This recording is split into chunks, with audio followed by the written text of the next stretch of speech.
Hey everyone, you're watching Conversations in Pop Culture, and I am your host, Andrew Davis, and this episode is brought to you by my sponsors, BCW Supplies.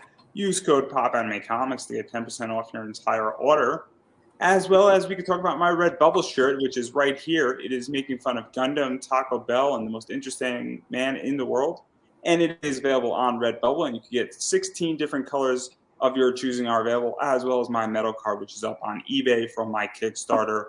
So go buy that stuff because I need the money and it helps to support this show. Having said all that, though, obviously I have with me comic creator Christie Shinn. So welcome to the show. Hi, how's it going? Now I'm excited. I'm excited because obviously this was last minute. Pop Van Sant sort of introduced me to you, and you got a Kickstarter going on.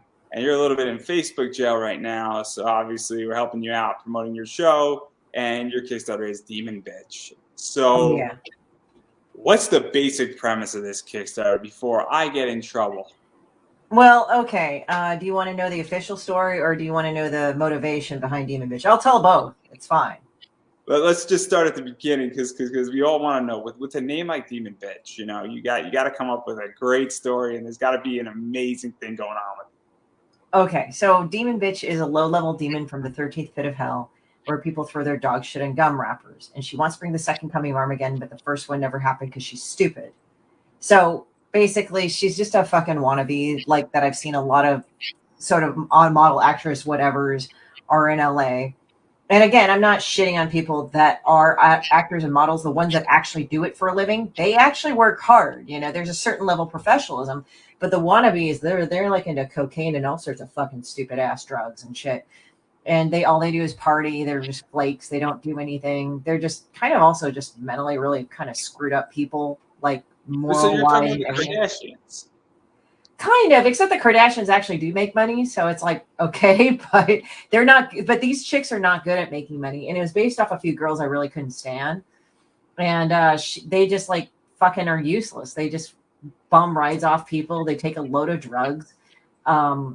They sleep with a fuck ton of people, but they're like just kind of gross in general. And I'm not saying like if you sleep with more than one person, you're a terrible person. It's just that they're gross about it. And they'll like do anything for blow, and just they're just useless people, and they're just whiny and the most codependent people ever. And it was just like a couple of those types of girls actually stabbed me in the back. So I said, okay, fuck you. I'm going to do a cartoon about you guys.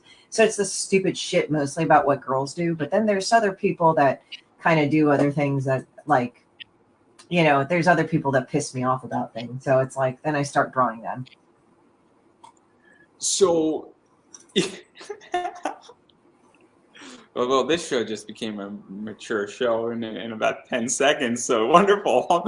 I knew what we were going to get into, everybody. I clearly knew because I actually read the book and I read the comics. So even to go from the idea, because plenty of people upset a bunch of other people, and people joke about saying, "Oh, I'm going to get even with you and do this," but even to make that connection and then do it with this character, and even say, "Hey, I'm going to go Kickstarter," and all that stuff. Like, how did all that come about? Because it's one thing to say, hey, these people have pissed me off.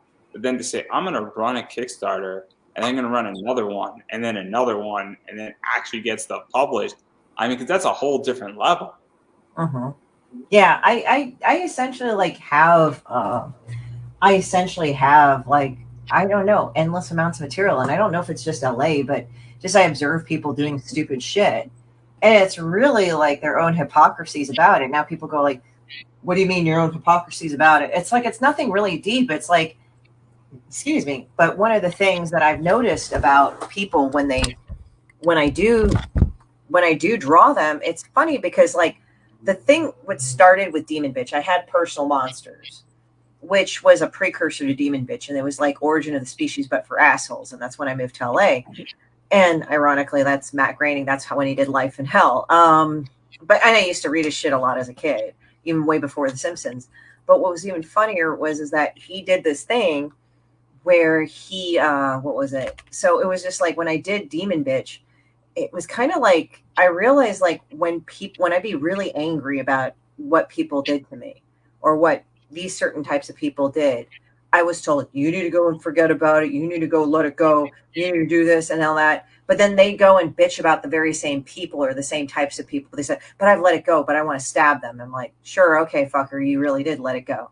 So, I mean, it's just sort of like, I've kind of gotten into the point now where it's like, if you're going to give me advice and it's the same advice you use and it makes you miserable, chances are I'm not going to take it because I don't want to be miserable. That's the thing. It's like, there's sometimes you Oh, have to do the right thing. It doesn't feel good, but it's like, don't don't tell me to do shit that makes you miserable because it really doesn't work.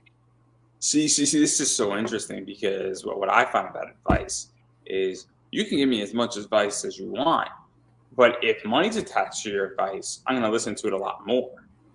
If somebody wants to tell me how to run my show, then you can pay me. You could buy equity in this show if you want. That's an open discussion. But if you're going to just tell me how to run my show, but not pay, not even support the show, not buy me a coffee or anything like that, then that's what your opinion is worth. Nothing, because it's what you didn't contribute. And there are other people who are contributing and saying, "Hey, yo, I'll keep it $15 because I would like to be on your show and I want to see it." And well, they get to have an opinion because they actually brought economics into the foray, for instance. And so I found it very interesting. And what I find interesting about Demon Bitch, and I only read the latest one, is that it was really dealing with COVID, and it was a very interesting political position, I guess, for lack of a better word, where it was showing different stages of what was going on and how everybody was experiencing different things, and even the LA artificialness, I think it was in there. And so, what is Oh this yeah, like to really go take a political opinion? And it was not left or right. I think it was just more societal, and it was yeah, it almost was, satire and it was social commentary because yeah. that's what it really is at its heart, and it's so interesting because it is nice to see this. And I'm a big fan of Californication, which is what this reminds me of. Yeah, I mean, it's just like for me, it's just I saw like the shit for what it was, and again, it's my own personal viewpoint, but I thought it was kind of retarded how everybody was like screaming at each other in Dolby stereo about fucking everything. And I'm like, guys, just kind of calm down and sort of be in here. But it was like one side would get pissed off, the other side would get pissed off, and they come at you. They come at everybody. I mean, I had people that were like the guys that wear the mask holes and everything, where they look down on people that didn't wear it to a point where it's like, oh, you guys should. Like, I literally caught people on Facebook saying they should be put in camps. And I'm like, okay, stop, right? And then, but on the other side, you had people like, oh, these people are just going to die in 5 years. It's like, fuck off. I have friends and loved ones that have been vaccinated too. So fuck off. So it's just like, I really got tired of that shit. And it's like, and everybody was screaming at each other about everything. And it's like, wow, nobody looks at each case like individually. And it got to a point where everybody was so shell shocked and angry and triggered about everything. You had the George Floyd thing, and now like, and I kind of laugh at it because it's like, you guys were all fucking angry about it. Guess what? You just fucking never say his name now. It's like, all right, what was the big deal about that? And I know some people might get pissed at me for saying that, but it's like, okay, you guys touted this whole thing either way, and then nobody fucking talks about it. It's like, oh yeah, we kind of forgot about him, whatever. And I'm just like going like, that was my commentary on society, because it's like, oh, you go and grab onto this fucking thing, and after like it served its purpose, you just dump it in the garbage. Like, all right, fuck you guys. So it's just, so much for your fucking going on. And then they were catching influencers like dressing up and said, I'm here for BLM and stuff. And I'm like, oh Christ. And then the ensuing issues of any coming from any of the groups that were coming out, all this other shit. It was just getting to a point where it was almost farcical to me. It was like, you had the Stop Asian Hate, you had all this other shit going on, but nobody was really calling out the real problems in the shit. They were just making this facade. Oh, it's just about this. It's like, no, it's not just about this. There's other shit that goes on that's in that's relevant too. But it's like, you guys won't want to fucking admit it. You just guys want to fucking picture and do a hashtag. It's kind of like when they did the Boko Haram, bring our girls home. Nobody remembers that because that was like about, like I think in Africa, like where they would kidnap the young girls and then force them to be married off. And they said, oh, let's do a hashtag. That was around 2012, around that time. And nobody remembers that now. It's like, oh yeah, let's stop child marriage and stuff. It's like, And so to even talk about all this, because obviously your book deals with a lot of this stuff, and we see Yeah. it from Demon Bitch's perspective and a few other characters. And it's the idea that I think people, when they read this, no matter where you go, whether you sort of sword a bit of the hypocrisy, or maybe you didn't see the hypocrisy, or maybe it just didn't dawn on somebody because they're like, look, there's a raw sensitive issue with one thing or another. And then when somebody sees it now in a comic, they're like, oh, now I can see a little bit more of a different viewpoint. Also, politically, the landscape has changed, and things are also, 2, 3, 4 years later, people have a different opinion. And so, what is this like for you?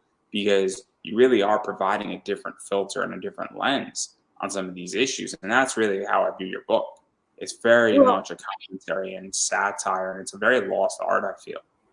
well, it is. I mean, the problem is that people go on these facades of being liked on social media. And I mean, we all fall into that trap. We want approval. We want this, we want the likes. We want the attention. I mean, why are we doing shit like this? I mean, let's face it. But the thing is Well, that, I'm in for the money. I'm in for the money, guys, clearly. well, yeah, I mean, but you understand, like, when I spread my fucking shit around, it potentially can bring me more money because it'll bring more and more audience. Like, I get that part, you know, and I totally understand that. But it's just sort of like this thing. It's weird because there's this sort of weird, I don't want to say culture, but like with Demon Bitch, one of the things I make fun of is that I've literally caught girls. Now, I'm sure guys do it too, but I've literally caught women fucking faking shit online. Like, oh, I went and like, and they write this whole long fucking story about like how they slipped and everything. And then they say, oh, look, I have a compound fracture and I've broken my ankle. Okay. I didn't have a compound fracture, but you get like a lot of bruising. The bitch looks like she fucking just like twisted her ankle. It's like, oh, look at my broken ankle. It's broken in two places. So she points to her ankle and then she points to her foot. And I'm like, that is not your fucking ankle, you idiot. So it's just like, like in Family Guy, like Peter Griffith makes fun of that. Like the hospital stuff, you're like, I don't want to talk about it. It's like there's that culture of like, pay attention to me. And in this Kickstarter, that's one of the first levels of Demon Bitch. It's like, I'm making a Demon Bitch computer game. And one of the first levels is Demon Bitch actually like, she wakes up and she doesn't have the attention she wants. So she does whatever to get attention or she'll die. But it's like, that's how some of these people operate, like the whole influencer thing and everything. I mean, there's some influencers that actually do stuff, but there's a lot more of them that are fucking idiots. Like they're just like, as I said, for some of the protests, they just had somebody film them while they held up a sign all dressed all pretty. And I'm like, really? Like, seriously? And you just had all sorts of just crazy shit going on. And it's like, you do realize this is a whole ass media war, right, guys? Like, the government has their own thing. People have their own thing. Influencers have their own thing. Like, everybody just joined in. And it's like, holy crap, what is this stuff? So it was just ridiculous, in my own opinion. And I just had to comment on it because I found it fucking ridiculous. Because I was just like, okay, I understand. Like, Yeah, to even talk about that, because one of the things that I think is going on right now is obviously, and I'm presuming I know your politics, and correct me if I'm wrong, but you're probably more conservative, I believe, unless I'm I'm off kind base of, completely. I'm more central. Fair I enough, have fair enough. explored both sides. I have, But and I the just, idea is that you're calling out bullshit, and you're calling what it is, yeah. and you're calling a spade a spade. And I think what's happened in society, and it's now starting to happen in comics, is that comics has always been liberal by definition.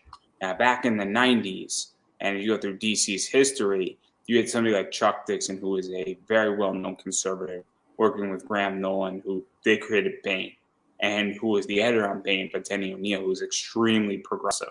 There was never any issue between Chuck and Denny, and they'd be at Batman retreats having political discussions into the middle of the night. But the idea, what's now happened at DC and Marvel's, if you have a certain political ideology, you're found out you're not going to get any work. You're not fired. You're just going to get less and less work.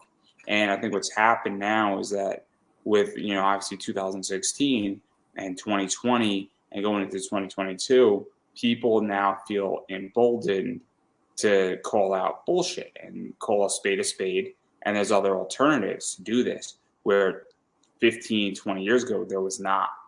And so I think that's something that's going on right now, especially with Kickstarter and the ability to produce a comic. So what is that like? Because I don't think your book could have been made 10 years ago. You know, I would probably have made it anyway, but I'm more of an underground person. But to be quite frank, I think for the most part, I'm kind of at this point now where it's just like, if I like the fucking story, I'll read it.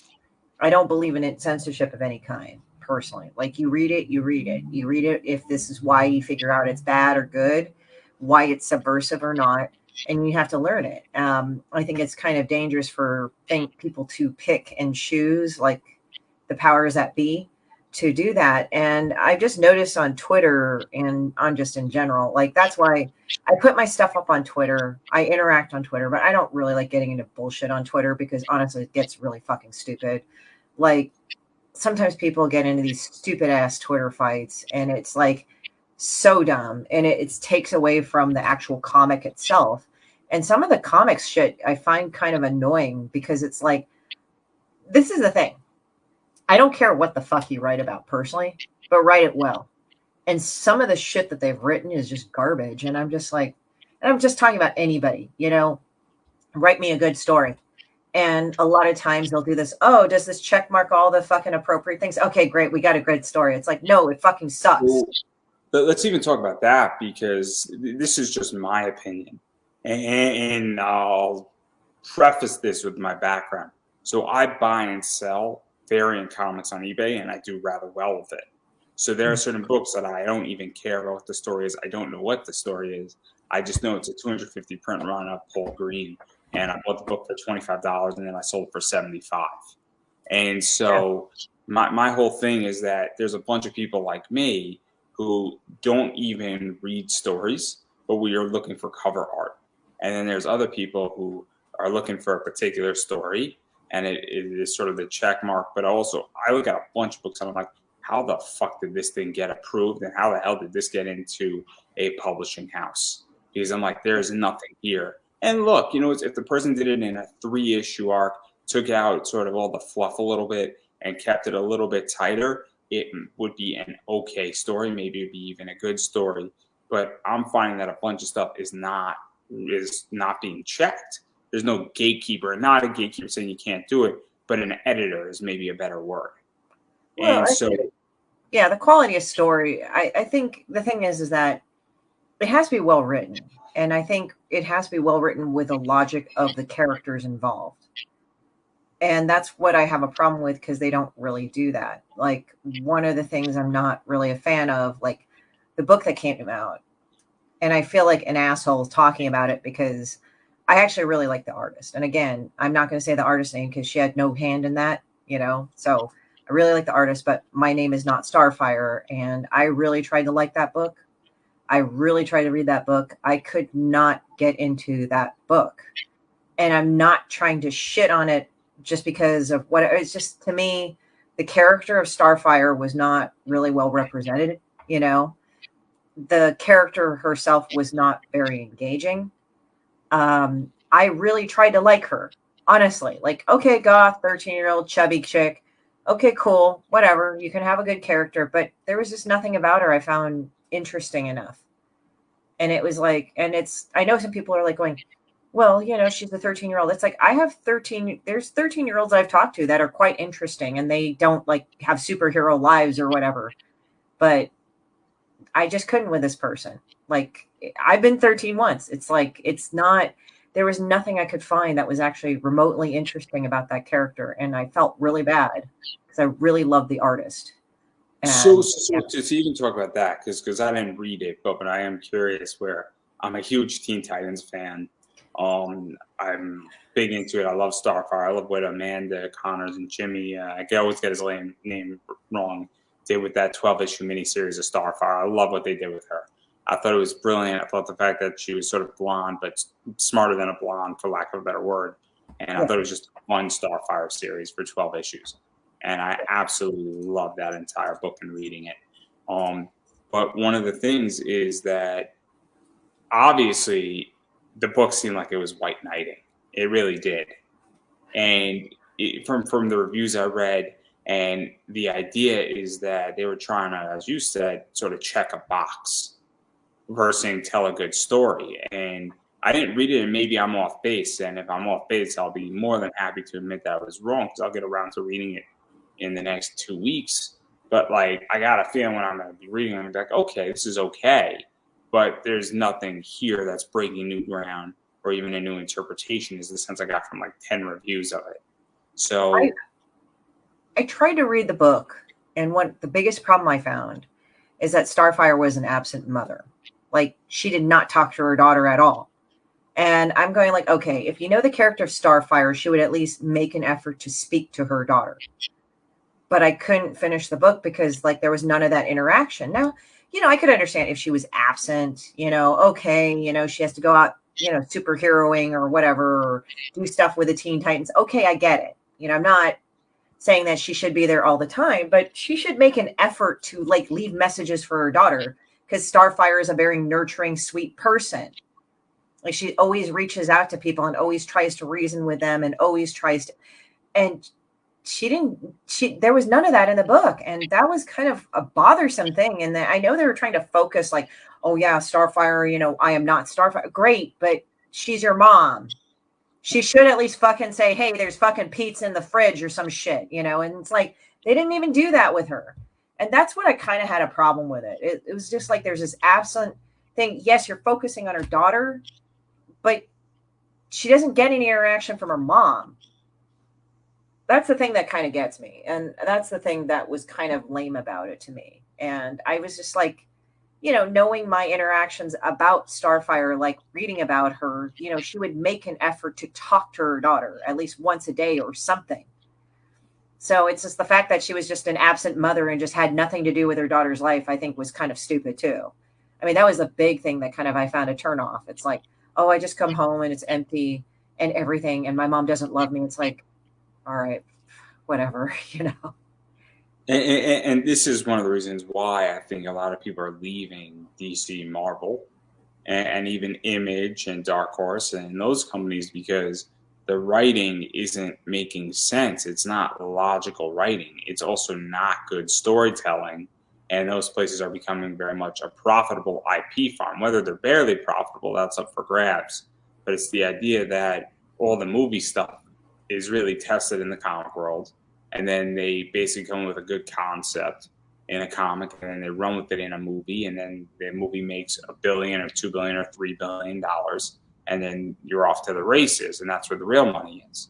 Because in that's what pretty much is going on. And there's rumors where they're vertically integrating DC essentially, and that's what they want to do with this AT&T spinoff, Warner Brothers, Discovery now, and it's a whole insane concept in a lot of ways, because the real money is in TVs and movies and merchandising, and it's not in comics. Yeah. Yeah. I mean, it's just, I mean, for me, it's like, it's kind of one of those things. Like, yes, it could be called an IP farm. Yes, it really depends on quality store. I think, a lot of the big comic companies do have a lot of life left in them. They've got a lot of collateral, but some of them do need to kind of change their tune. As I said, I don't care about the subject matter. Just write it well. And sometimes some of the writers are kind of shitty. They just say, oh, let's just do the checkbox shit. And it's like, you can represent these people and actually write a good story. I think you insult them even more when you don't. And So that's I'm sorry, what were you saying? Oh, that's what annoys me about it personally.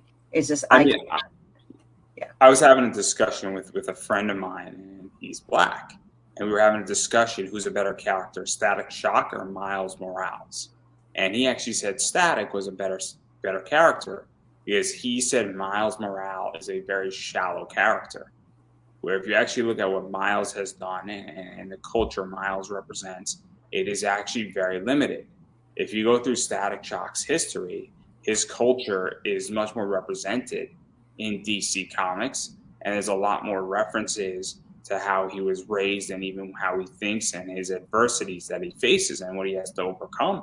And it's a very interesting discussion, because while Miles is bigger than Static, Miles Morales is not a deeper character. In fact, Miles is a very shallow character, and I mean, you look at Miles Morales, he's, Black Spider-Man, and he's cool looking, and I like Into the Spider-Verse. I think it's fun, but I don't view Static. And if you go through the comic stuff, even when Static is on the Teen Titans, there's a lot of interesting things that are going on with Static. And it's a fascinating thing, and it's the exact opposite of lazy writing. I don't think that, you know, necessarily where when they created Miles Morales, they had a brilliant concept and they had a huge bullpen to pull out of with that character, and it's almost one of the laziest comic characters. And in the inception, and obviously it's been further developed since, but it's not been massively developed. Mm-hmm. It's a very interesting thing when you actually dive down into that character. So it's super interesting. Well, it's kind of funny because Miles Morales kind of mimics Peter Parker's in some ways, but except it changes the characters of which die. Like, his uncle dies, but he doesn't live with his uncle. He lives with his parents, or he lives in a, depending on the, like, Enter the Spider-Verse, it could also depend on, like, he lives at the private school, but he has his parents. His parents are alive, but, his uncle dies at some point, but his uncle was, like, also his apparent nemesis. So it's this whole thing. So it's kind of like, okay, so you took the Peter Parker story and kind of twisted it. But then again, when you think of the Spider-Verse, the version is like different versions of quote unquote Peter Parker or Spider-Man. So you got to look at it that way. And I'm kind of at this point now where I'm sort of like, I'm just kind of like, there's stories that are rehashing and tellings. Like there's rehashings of Epic of Gilgamesh. There's rehashings of the Bible. There's rehashings of this and that, the other thing. It's just, do we understand the point of the story or the elements of the story to do it? Like right now, I'm working on with a writer regarding depression and PTSD. And I won't get any more into that. I'm going to say that, but I'm doing the artwork for it. But it's kind of cool working with a writer, even though I've written myself, but it's cool to work with a writer. And it's sort of, he even said it's a marriage of parts, but it's kind of one of those things that you kind of have, whoa, Mike, sorry. But we're one of those things where it's like, you kind of have to work with them. And it's kind of weird because you want to have your vision of what they wrote or what they did, but you can't overwrite it. So you kind of have to have this discussion. And I'm all for creative discussion. Like there are times I've done stuff for writers where I've looked at the script and I say, I think it probably would be good here, here, and here. And usually they think it's good. I mean, I'm not saying that, but I don't try to force my point. You know what I mean? I make an argument, but if it's their story, it's their story, But I'll point out stuff like, hey, this scene was supposed to be this, but it's supposed to be all this, et cetera, et cetera. So, but you got to talk to them as an equal because you're both in it. And so, isn't it one of the things about comics is that when you're writing a novel, the only thing you need when you're writing a novel is internet access, a laptop, and electricity, which is an extremely low cost to producing and writing a novel. When you're producing a comic, you need a lot of people involved. Whether you need a writer, you need an artist, a colorist, a letterer, you might need a cover artist involved. And so all of a sudden, when you have more people involved, there's more room for the writer's idea to slowly transform. And so it gets very interesting because it is an extremely collaborative component. And so what is that like? Because with Demon Bitch, you're the writer and you're the artist. So it's your baby and it's your development. And obviously, I'm sure you have people saying, hey, you might want to go slightly here, you might want to change that over there and something like that. But it's mostly you. But when you're working with somebody else, you have to interpret what they wrote, but what they might have had, they might have said do A, B, C, and D, and you thought D should go before C. And then it turns out that it's better. And then, so what is that like? Because that's a very interesting thing, especially coming from not necessarily in a while working with a writer. I would say with Demon Bitch, it's like go for me because it's like one shot.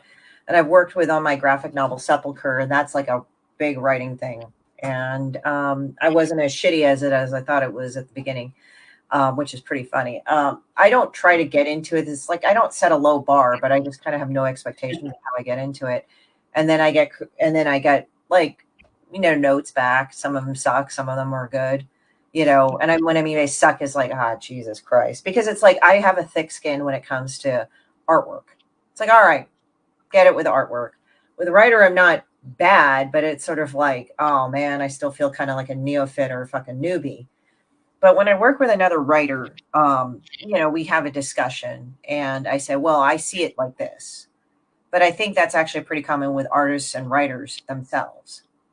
So, there you go with that. So I think it's like you have to respect each other. That's a big thing. You have to have like an idea. Like for him, for the writer, we talk about depression and PTSD. And for me, like as of recently, this has not happened in a while, and I'm going to be very open and honest. Like I was depressed for the past 3 days, and it wasn't like to the point where, oh, I didn't shower or like I wanted to jump off a bridge or something. It wasn't that, but I was depressed. But we get into a funk and we got to just deal with it and just move out of it some of the time. So it just basically, sometimes I've noticed like with depression, at least in my case, it's like you kind of have to reassess, or your brain's like puking up shit that it doesn't need anymore. But you have to kind of honor that as well. So it's like when he was writing a comic about it, I got it. Like when we would talk, when we become friends, it's like we talk about our experiences. And so it's like I get him on a certain level and he gets me on mine. Like, you know, you know, it's like for some things, he is ever the Countess DB. That's funny. But it's one of those things where you kind of have to, what can I say? It's sort of like I don't want to give too much of it away. So I'm trying to struggle to find the words. It's Coming all from, right. We can table. We can table. We can talk about Demon Bitch and oh, everything yeah, that's no, going no, no. on. It's just like at one point, it's like he's coming from a Because certain perspective, and I am too. So, what I like about Demon Bitch is that it's nothing that like I could go to any page in your book and have a pretty good idea what the hell's going on, because it's nothing too long, it's nothing too serious, and it's commentary on society and what has happened pretty much in the COVID era, and I think it's much needed in a lot of ways because we have, as you stated, like Demon Bitch isn't getting the attention she wants. Her friends are sort of faking things. I think Egg Lady is faking some stuff. And then there's a few other people who are faking some shit and getting disgusting. And let's be realistic, COVID didn't bring the best behavior out of humanity. Collectively, it created very much an attention seeking society. And I'm the first person to say, look, I created this show in the middle of COVID partially because I wanted to get attention on people who were getting screwed over. But I also wanted to draw attention to me and I saw an opportunity. And I have drawn attention to me in that fashion. And it's just continued because why wouldn't it? But this is something that's super interesting because it's much needed. Like sometimes a book is needed. I think your book is very much needed right now in society because everybody just needs, I think, a refresher saying, wait a second, maybe we weren't the best we could have been in COVID. And I think this is like a slap in the face for a lot of people, your book. well, and it's kind of like, what do they think that was the best? Like yelling at people to wear masks, not wear masks, get vaccinated, did not get vaccinated, stay home, not stay home. Um, and I think looking back at it, how we behaved, we were kind of shitty to each other, to be honest. Like I've had to deal with that too on a personal level, you know. But I mean, I learned how to mitigate it so I didn't get the majority of that shit. But it was certainly it was interesting. But then again, like I had a pancreatic tumor before COVID, so that kind of put me in a different state than a lot of other people. But I just got to a point where I got very annoyed with a lot of people either way, because I just got kind of annoyed because nobody had else had anything to do, and then they got to fixate on that, and it's like, okay. So it's kind of like, the tagline is COVID-19 made us all stupid. Now we get to laugh at ourselves. This means you. And it's like, I mean, it just kind of sucked that way. And I think that was kind of shitty how it happened, but it happened the way it did. And what do we take away from that? What do we learn? But it's kind of funny because I think people are kind of like, let's forget about the whole thing. It never happened. Like, okay, sure. Yeah. I mean, Yeah, very, very much so. People are like that. And it's very interesting. And obviously, my experience was different than other people where I didn't really stay out of the entire political discussion during COVID. I didn't really get into people's fights with people. And I was just like, okay, everybody can do whatever they want to do, and I'm going to go do what I want to do. And, I kind of just, I don't want to say I took my head in the sand like an ostrich, but I just avoided all of it because I was like, look, I'm not going to be able to shift anybody's opinion on anything. So why even bother? Instead, I'm going to go create this show, which was meant to highlight wrestlers who were getting fucked over because all their bookings were screwed, and said, hey, let me at least try to sell some t-shirts for them in Yeah. their store that might subsidize their income a little bit. And maybe they could put food on their table if they sell enough t-shirts. And a few of them did okay with it, where if I brought a wrestler like $80 worth of t-shirts, and it helped them, that was really helpful. And so I made it a point, and I decided to do something sort of good, I felt. But I also think that a lot of people were just not there. And I just think that this is kind of the book that sort of reminds people, hey, maybe we should be nice to each other. Life's hard. Get a helmet. Yeah. Yeah. I mean, for me, it was just more of like coping, because I saw a lot of people screaming at each other. And it's just, I was like, man, I don't want to be in the middle of this kind of shit. And, it's like I had to make my own life as a result of it. So I just worked hard on this book for about 2 years. So it's been kind of like pretty hardcore in some ways. I mean, as I said, Yeah. Oh no, no. I was going to ask because obviously there is going to be people who don't get the concept of this book and don't get that it's a social commentary, it's making fun of things, and that it's somewhat of a joke, but it's also calling things out and saying, hey, we were pretty shitty during this time period, and it also is a big risk because it does put somewhat of a target on you anytime somebody pushes an idea and sort of says, maybe not purely in your face, but says, hey, we're kind of stupid during this thing. Because there are people who clearly are not happy with you for publishing this book. And so, what is that like? And there's plenty of people who are happy, that you're publishing something like this or are happy to talk to you about it. So, what is that like? Because whenever somebody publishes something like this, that what I view crosses and pushes the line, there's always pushback. So I'm curious how that is for you because clearly, you're triggering some people. honestly, it's weird. I haven't had too much pushback on the book. It's really like more of people thought it was funny, but I think it was because it was gross and disgusting. And I basically take the elephant in the room and just basically kick it in front of people and say, here, deal with this. Because I kind of just don't care after a while. I don't know. But it's sort of like, I'm kind of like at this point now where it's like, I just am kind of at this point now, it just needs to be said.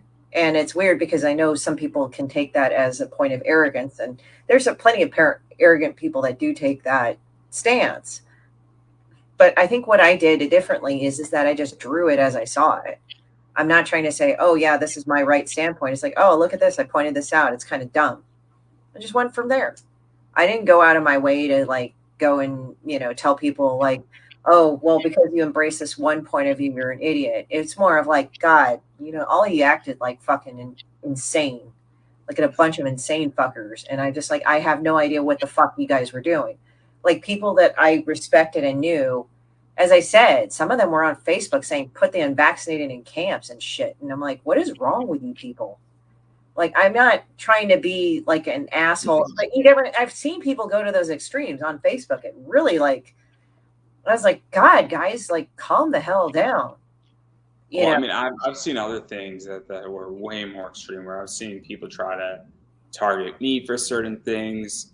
People have, tried to end friendships with me and other people um, over things that really weren't that bad in hindsight.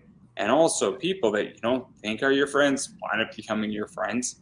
It was a very weird time over certain things. And I think people really go for the nuke option very quickly on Facebook and social media and a variety of other things. And it was just like, and there are people that I don't speak to anymore in the comic world because they just crossed so many lines. And I thought what they were saying was so out of whack. And I'm like, this is how you really feel though. And that's how I view it, where I think that it's this idea like when somebody says, oh, you should put the unvaccinated in camps. that is how you really feel. At least that's the way I view it. Because if you took 3 steps backwards, you would have been much better. This is kind of like how you're speaking when you're drunk, and that's kind of how it was. And it was very, very odd. So I know exactly what you're talking about. And the fact that the book even touches upon some of this stuff, I think really calls it out. And I think it's one of those things where it's just like, it's honesty. And I think there's something to be said about that. Whether it's good or bad, and whether you want to see the honesty, I mean, your book really does provide sort of I'm calling it like I see it, with a slight bias, but at least I'm calling it to what I view as the honest truth. I think there's something there, and I think that's lacking in a lot of comics right now. Well, I think people are afraid to be honest.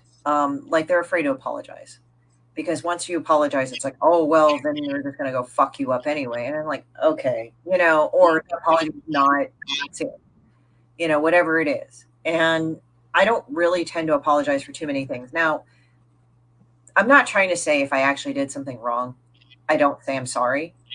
But what are you defining what I'm doing wrong? Like, let's say, okay, let's say we're hanging out and I ate too many of your fries, let's say. And you said, hey, that's not cool, or what? I'm just using like a general term, right?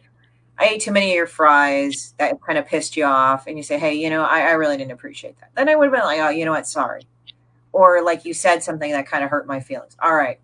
Sorry. And Or you're late to something by 30 minutes. Like, for instance, let's say that, I was late by 20 minutes. I'm like, hey, I'm really sorry for being late, and I mean that, because that's not a core value apology, if that makes sense. You're just sorry that, hey, I'm sorry that I kept you waiting, right? Type of sorry. So, like, because I apologize, but if I offend somebody on a viewpoint that I have, so I offend people all the time on Kickstarter, where I'm like, your Kickstarter might not be healthy, and you're running it like a business, and you might be running an unhealthy business. And if that upsets you, I'm sorry that you're upset, but I'm not sorry for what I said. yeah, I mean, it's just one of those things. Like, I try to be pragmatic about a lot of shit. Like, I do this kind of thing where I shoot for what I want, but I'm pragmatic about what's there. It's like I tell people, well, what do I have to deal with? Like when I got elected in CAPS, I said, okay, what are we dealing with? And I did have viewpoints like we're coming out of COVID, this is this and that, that's that and that, and no matter how crappy or shitty the viewpoints were, I had to listen to it. And again, you have to have a thick skin when you have to oversee something like that. You really do. And, I mean, it's like you try to take everybody into account, but how many people are participating? It's like, well, if you're going to be pissed off about something I did, but you never participated or gave me any of your feedback, I am not going to go and lose sleep over it. Now, I'm not trying to say that I do obviously shitty things. It's just I sit there and I'm just kind of like, okay, what do we have to do? What do we have to do to fix it? Like, one of the things that we have to take into account, we might have to do some more Zoom calls because the thing is it's an animation guild building and they're kind of held up in talks with studios. That's all I can really say. I mean, I don't know all of it. I'm not part of the animation guild, but there's a lot of negotiation stuff going on. So I said, okay, well, I said, just tell me what I need to know. And that's it. It's like, you don't need to divulge any personal business about anything. It's like, all I need to know is that how does this affect me? And then go from there. But you have to be pragmatic about it. You really do. And in a way, it's sort of weird because then I shoot for the stars. It's like, well, isn't pragmatism the same as like being down to earth? It's like, the thing is that take into account what's there against you and for you, but go for it anyway. Like, okay, because there's a lot of, I've found this out and I thought this was great because it was not tied to religion. Now I do believe in things, but I think sometimes people feel alienated if they're not religious. What it was is I learned that faith is trust in the unseen. There's a lot of things in your 3D or what's immediately here in front of you that you don't know. Like, you don't see the rest of my house. You don't see how my life is, right? So how are you going to know and assess everything and make a conclusion right then and there? That doesn't mean you never make conclusions, but what I'm saying is that you can't just go and assume certain things just by what people say or do, but yes, you can. It's kind of a weird dichotomy, but what I mean is that, okay, there's only so much that I know of here, but I'm going to go for it anyway because I don't know of anything else right now. So it's kind of like it's a thing called taking a chance. and sometimes Yes. in business and sometimes in things, even if it doesn't look great, you might as well try for a business. Might as well try for it. Again, I mean, there's Oh, obviously, I know all about that. I mean, look at my January where I ran a Kickstarter for this show, and a bunch of people were not thrilled with me and didn't really get it, and they said it partially to my face. They said it behind my back, but my response to them, and my response to them still is, look, I went for it and I funded successfully. And was it a struggle? Sure. Did I get partially lucky? Maybe there's a little pity in there. Who knows? But I still funded. And guess what? You know what it is? I went for it and I made an assessment where what would have happened if I didn't make it? Nothing. It would have been, oh man, it was just a rough outing. It happens. And then I would have moved forward. And then I probably would have just whined and bitched for 2 weeks. And then I would have figured out what went wrong. And then I would have launched at a different point and all would have been fine, but everything has led me from January to here. And so, I took a leap of faith, for lack of a better word, but it took me almost 2 years to come over to Kickstarter as a producer of a Kickstarter rather than as a fan. So it was very interesting mm, in that realm. But even to go further into your book, because one of the things that I also think is very cool at this point, I don't think you need to answer to anybody who's not backing your project as well. no, And I think Kickstarter has changed that game tremendously, where technically speaking, I don't have to answer or do any interview unless somebody paid me. It's a very weird concept where I don't have to do any interview that I don't want to do. Like Pop sort of made an introduction, but I didn't have to accept this interview by nature. I chose to. And it's very interesting. The same thing, I think, with you in a lot of ways, where you don't have to answer to anybody except the people who pay and support your book, because that's your yeah, audience. And that's yeah, a whole different ballgame. And I understand that if you have a job and your boss says, I need you to fill out the papers by Friday, that's a little different. But when you're producing something, you're in full control. I think that that's a big deal right now. And I think it's very much why this book is successful and is going to be successful. thank you. It's been kind of like, as I said, it's weird because after going through three other Kickstarters, and I'm not saying that this one doesn't have its share of stress. Sometimes it does. It's very grueling. So I learned to make a time frame which I wouldn't go insane. And number two, there was a time frame in which I could plan and be methodical about it. And lastly, okay, you're trying to get in my lap. My black cat always fucking has to get in my lap. But anyway, okay, stop stepping on my stomach. But anyway, so what ends up happening is that you have to take a chance. But the thing is that, yeah, I mean, I'm the most zen out of this whole thing, and I'm hitting the dead zone technically. Like they were saying, oh, you're hitting the dead zone, even though I'm kind of going like I'm not accepting the dead zone because it's like I do believe like yes, there's ebb and flow, but I always keep motivated about it. But yeah, I mean, I'm not saying that you don't go through your highs and lows. At least for me, I'm better about doing it than I was like 2 or 3 times ago. Like at this point, I probably would have been, if it was my first Kickstarter, freaking out. Now I'm not really freaking out. Like I get worried or concerned, but it's just I have to keep doing it until it jumps. And you just have to adjust. It's life. I mean, yeah, do you sometimes panic in life? Yes, you do. Sometimes do you fucking break down and fucking feel like shit? Yes, you do. It's just like you kind of just have to look at yourself and do it. And I know people say, well, you just gotta look, you just gotta look at what's holding you back. If it's a mental thing or if it's a like what is it? It's a logistical thing or whatnot. And I've got a lot of other shit going on too.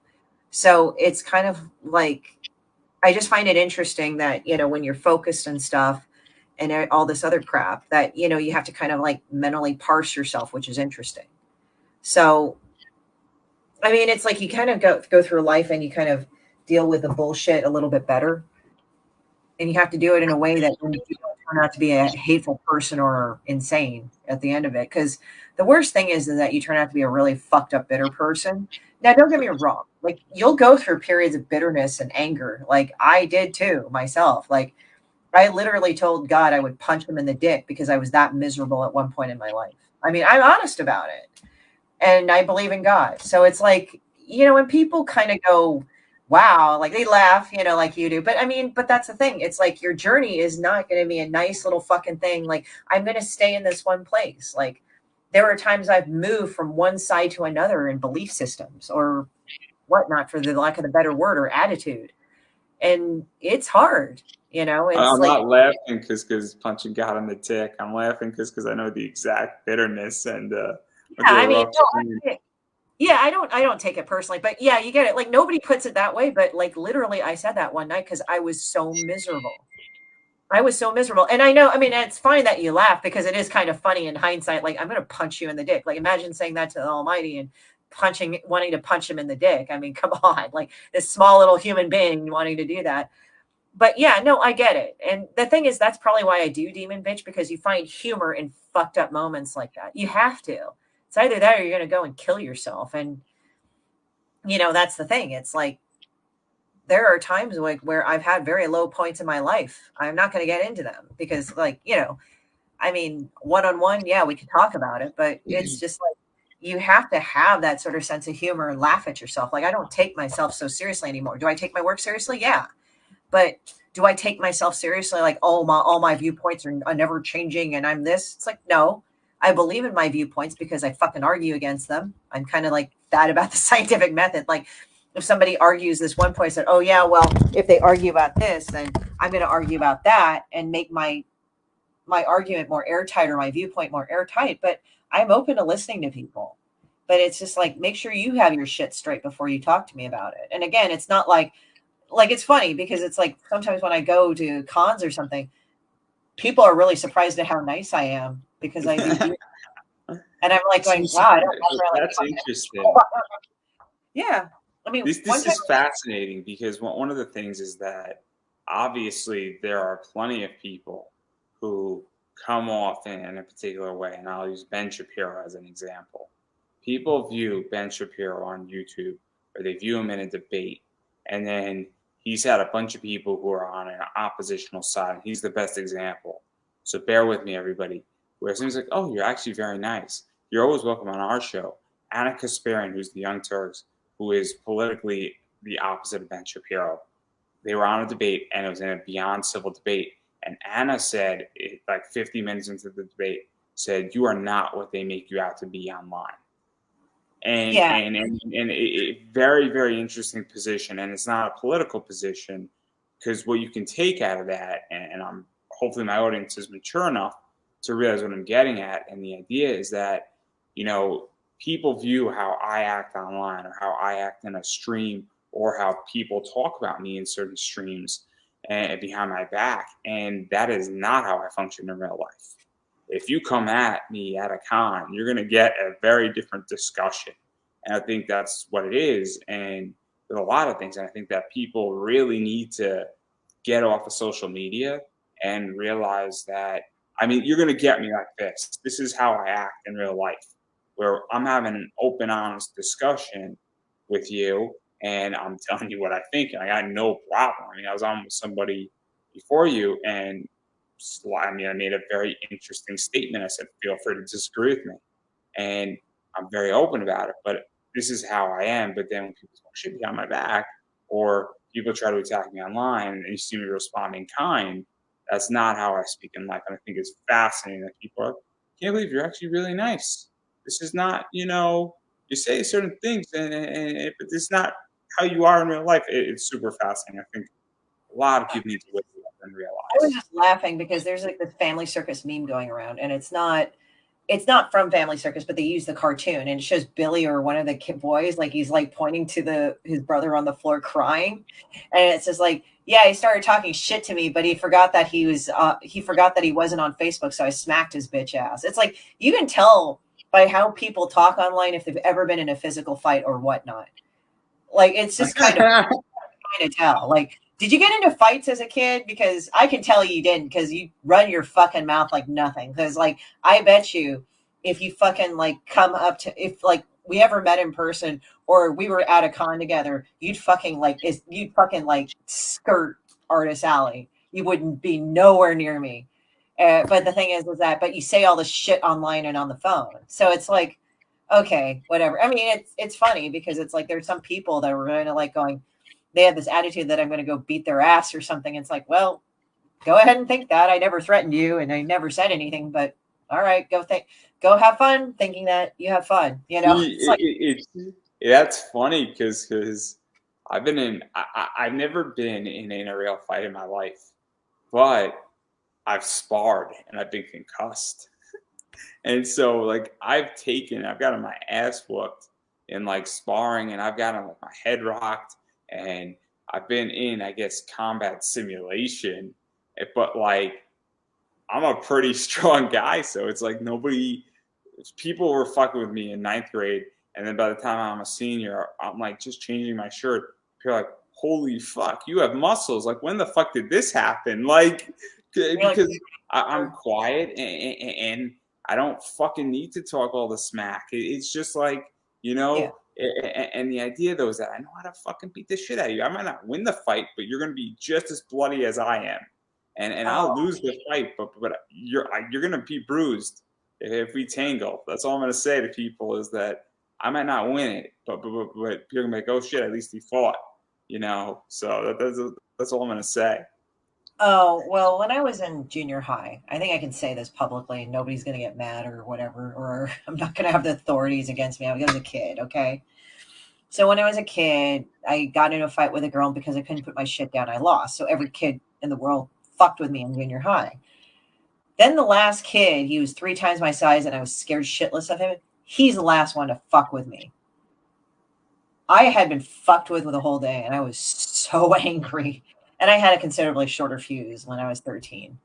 So, so I launched myself at him in class and we were slamming against desks and shit. Like, you get to that point when you're that angry in a fight that you feel it when you feel somebody hitting you or you're slamming into shit, but you don't feel any pain. That's how pissed off you are. And I was in that space and I actually was hitting him. And I didn't even, like, people go like, oh yeah, I was hitting him. And like, I didn't even know if the blows were landing. I was just so angry that Oh man, I was slamming into desks and shit. And he got into it. there's a concept, and Yeah. it's called the zone. And I've only been to the zone like 3 times in my life. And Yeah. so the first time I went into the zone, this is such a fascinating concept. Um, so there's different interpretations of what people call it, but I have been throwing a punch at 100% power. I don't Wow. think people understand when you throw a punch at 100% power. Um, I'm sparring and I throw a punch and I hear the guy's like ribs crack a little bit, and I'm Yeah. like, holy shit. And then I'm like, my arm, because what happened is that I was punching so hard that I threw the punch and he moved 6 inches because of my punch. Because I drove that much power in. But what people don't understand is that if you punch something like another human and you're going through them and your punch is going through them, the energy doesn't flow out. I mean, it flows upward and into your muscle, and it Yeah. hits like your bicep, Back. and It's like a second like impact, basically. it's like a rifle's recoil. It's insane, and Yeah. but it's and like and didn't get in trouble, and I was like, good, Andrew, and that was the end of the discussion. You just saw like the guy just like go down, and like this like the floating ribs, and like yeah, I could tell he was hurt, and a bunch of other people could tell he was hurt too, and the match was over, but like I didn't even. That was the first time I ever went into the zone, and then the second time I went into the zone, I was just tunnel vision, just staring somebody down, and everything was slow motion, and it was the craziest thing. And then like I don't remember the rest of the day for 10 seconds, where everything. I saw like a 360 view of everything, and it was Yeah. crazy. Adrenaline does weird shit to you. I mean, as I said, that particular moment and that I don't even remember, but they told me I bloodied his nose and nobody fucked with me in junior high after that. But I mean, that's the thing. It's like, it's like being in fights as a kid, like, and you see all the people talking shit online. I just have to laugh at them. It's like, seriously, and there are people that are my age and older that get into fucking shit talk, and I'm like going, wow, motherfucker. It's like you have not been in an actual physical fight as a kid, right? Ever. Like, it's amazing because it's like, even if you got your ass beat or you were the one beating somebody's ass in junior high or high school or as a minor, I'm just stressing that because I don't want people to think I pick fights now. But it's funny because when you've been in those, you just kind of know when to not say shit. You know, it's like, or you know what to say the shit that'll end the fight, you know, or whatever, you know, or just not engage. So I mean, like I've just had a lot of stuff in my life where I mean, I had people on Fugly. I was friends with some of the people on Fugly.com back in the day. So that's how I don't give a shit on the internet. I think that helps. And they taught me how to like not give a shit on the internet. And actually I got one of those like emails where it's like I caught you doing embarrassing shit on the webcam or some bullshit like that. Like they try to sextortion or something, even though it's like, okay, Oh, I have the greatest response to that. uh, what is it? It's brilliant. I say, tell Kamala I can't make it. I know Joe will be upset. Oh, well, And this is and, and, and so I sent that, and then some guy responded back to me, and I didn't respond. It was brilliant because, like, who in their right mind would ever say such a thing? That's not even me being political. It's the idea that Patrick Bet David uses that, and I stole it from him. And oh my god, because I get random texts sometimes, and I send that to a random when somebody randomly texts me, and I don't know their number. I'm like, tell Kamala I can't make it. Joe knows why. And oh my god, it's brutal. And then like when you get a response, and the person's like, what? Or they're like, they don't even know how to respond. And oh my god, because if you have my number and I didn't give it to you, you deserve that response. I'm sorry. You deserve that response. Oh, what I did was that this guy emailed me, right? And he was saying all that shit. It's like, oh, you're doing embarrassing shit. So he puts like in this fucking like token and shit. And then he's like going, oh, yeah, I'm going to do this crypto token. And I'm asking for US dollars like 1147. So $1,147. And I wrote back and I said, God damn it, you're a cheap fuck. First of all, I have a sock in front of my fucking webcam, you moron. And secondly, it's like, why are you fucking asking me for such little money, you stupid piece of shit? You know, I just basically told him that. He hasn't responded. I think he was actually freaked out that a woman actually responded that way to him. Because like My, my, most, my, my favorite like, thing to do also is that you won $6 million. I'm like, awesome. The person's like, do you want it? I'm like, yes. Cool, you have to fill out this form. Okay. And then you just keep doing it. You just keep doing yeses and okays. And then they say, and then I say, oh yeah, it's in my bank account, man. And then you just like after like 15 of them, you just keep going. You're like, dude, I got it like yesterday. What are you talking about? Are you telling me that somebody else sent me something too? Man, I'm like the luckiest guy ever. Like, did you see there's me on the another news?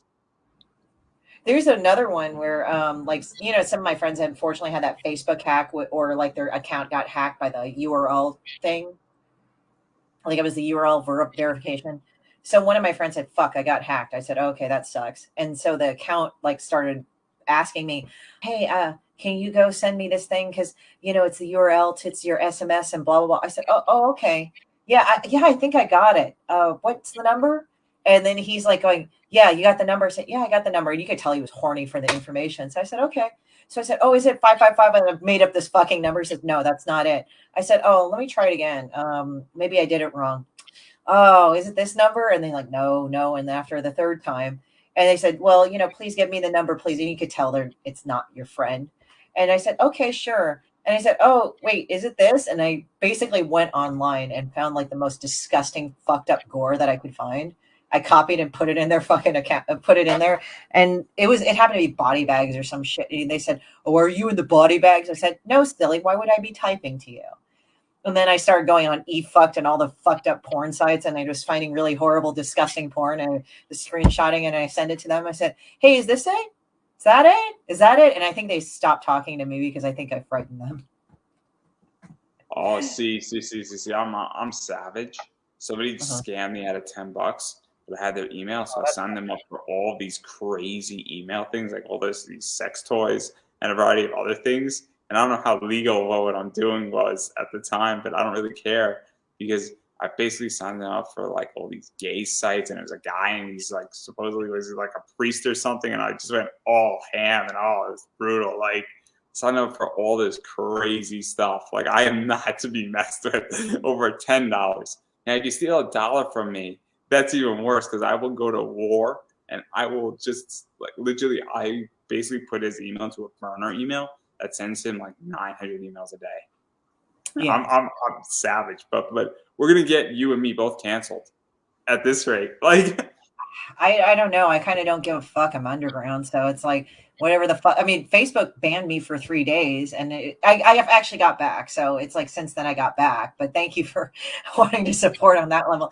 But it was funny because during those 3 days, I actually had a big, huge jump in my Kickstarter because it's like Facebook's done that to me before, where they're like, "Well, we're going to restrict you because you did this." I'm like, okay, and then it jumped 20 points on my Kickstarter.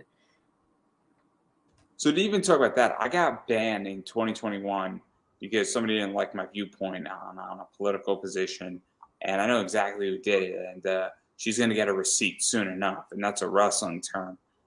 People can interpret what that means exactly however they want to, but I just bid my time. But I had a pleasant 7 days when I got banned from Twitter. I must say, I was pretty happy for 7 days. I'm like, this isn't so bad. It's kind of peaceful not to be around on social media. This is kind Yeah. of nice. And Twitter apologized to me. They're like, we're bad. And so I'm rooting for Elon Musk, guys. I really am on this one. But I digress right there. I do want to get back to your Kickstarter. So, what is this deal with the level 1 game that's coming out? Well, the level 1 game um is that the level 1 game is just basically we're completing level 1 for beta testing so people can beta test the game and complain to my programmer how much it sucks. No, it's a selling point. She's like cool with it. I'm not fucking shitting on my programmer. She's pretty cool, but no, but it's just essentially you play it and all that and everything else. So it's like you play it, she tries to get attention and everything. So it's like you play testing. It's sort of like a card-based kind of game, but it's for the computer. So you aggregate points to go and get that done. So, what was that like to do a game? Because that's an expansion off of the comic at this point, and that's kind of where I think everything is going anyway. Where you have a property, and then you either do a novel, or you do a game, or you do a video game, or you do a short animation, or you do, a lunchbox, which is what all the cool kids are doing now. Hey, those metal lunchboxes, they're coming back, guys. They're coming back. They're Um, great. I like as a kid, like they were great in hitting things with them. But actually, no, they just like stood up to the test of time. It was kind of cool when they got chips all over them, got fucked up. But like the construction, the old ass construction lunchboxes, those were like fucking bulletproof. I won one through Zenoscope, and then it created like a lunchbox fetish for me. It's a real problem where it's like I got it because I knew the composer of Game of Thrones. I have no idea how I knew it. I've never seen Game of Thrones. It's one of those things that like I probably picked up in like geek bar trivia, like just and it came with some metal cards, and then they sold me another one with like 8 metal cards in it, and I'm like cool, and then I bought 2 more, and it's just like I love them because they're super cool to like display, and they're great for holding stuff. But what was this idea? Because it is super cool to do this like stuff with expanding the line versus it's not a comic anymore, it's now a game. Mm. Yeah, I know there's a prequel coming out about it too and everything. So it's like it's all sorts of things now. It's kind of weird. It must be interesting for George R. Martin, like just to see how much it went into this whole thing. We don't care about Game of Thrones here, we care about your game. Well, yeah, my game. Oh, sorry, my game. I apologize. No, we, no, we, it's we, a don't, we don't care about Game of Thrones. That thing, last season, that was rough, guys. That was rough. I must say the Starbucks cup in one of the episodes, phenomenal role. Oh Phenomenal God, role. yeah. I must say that was some serious work on their part. Sneaking that thing in there, I am thoroughly impressed. Thoroughly impressed here. It I didn't just know Starbucks was that old. transcends time and space. Oh my God.